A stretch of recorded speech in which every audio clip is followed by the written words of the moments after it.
төрийн өмчт компани 30% нь төрийн өмчт компани 30% нь эзэлж байгаа. Дахиад нэмээд төрийн зохицуулалт тусгай зөвшөөрлөөр ажилладаг бизнесүүд 25% тэр ингээд салчлаа. Тэрнээс нийлээд ингээд бараг дүүрч байгаа юм. Энэ сав дүүрч байгаа уу? Төртэй холбоотой бизнесүүд энэ эдийн засгийг энэ дотор байгаа жижигхэн үрлүүд одоо үндсэндээ хувь иргэд бизнест ноогдож байгаа хэсэг. Тэгээ энэ эдийн засаг ингээд ирэхлээр юу болох вэ? Энэ гурван том бөмбөлөг Монголын эдийн засгийг, ард иргэдийг, бизнесийг тэрмэлж байгаа. Одоогийн яг байгаа нөхцөл байдлаар ийм л орчин нөхцөлд эдийн засаг ажиллаж байна. Тэгэхээр төсөв бол өөрөө бас эдийн засгийг өдөрт гарах хэрэгслээ.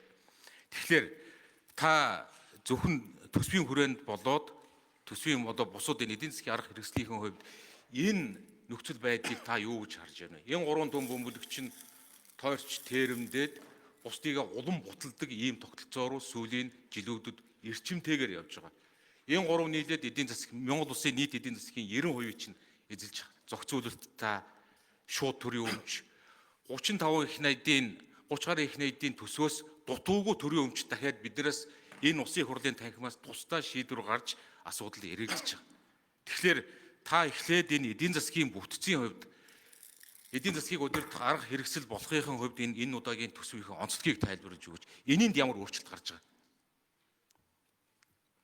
За улсын хурлын дарга ирэх гишүүдээ тэгээ өнөөдөр Монголын Улсын парламентын түүхэнд анх удаа ийм мэтгэлцээ өрнүүлж байгаад баяртай байна. Бид парламентын шинжил үндсэн хуулийн нэмэлтийн өөрчлөлтийг анх санаачилж хэрэгжүүлж үндсэн хуулийн нэмэлтийн өөрчлөлт оруулахдаа парламент бол мэтгэлцээний танхим байх ёстой гэсэн зарчмыг анх суурилсан. Өнөөдөр бас бодиттой мэтгэлцэх болцоо олдж байгаа. Бас тэгтээ анхны туршилтын туулаа болж байгаад бас нэг талаас баяртай, нэг талаас бас сонирхолтой байна.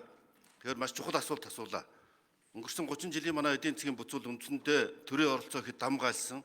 Төрийн өмчт компаниудын эдийн засгт оролцоод өдөөгүй төсөвт гүйцэтгэх үүрэг нэлээд нэмэгдсэн юм бод байдал бий болсон. Үүний улмаас шалтгаалаад Монгол улсын эдийн засгийн экспортын 95% нь уулуургаагаас хамааралтай. Бүр тодорхойлбол хоёрхан бүтээгдэхүүн нүүрс зис хоёроос 80% хамааралтай.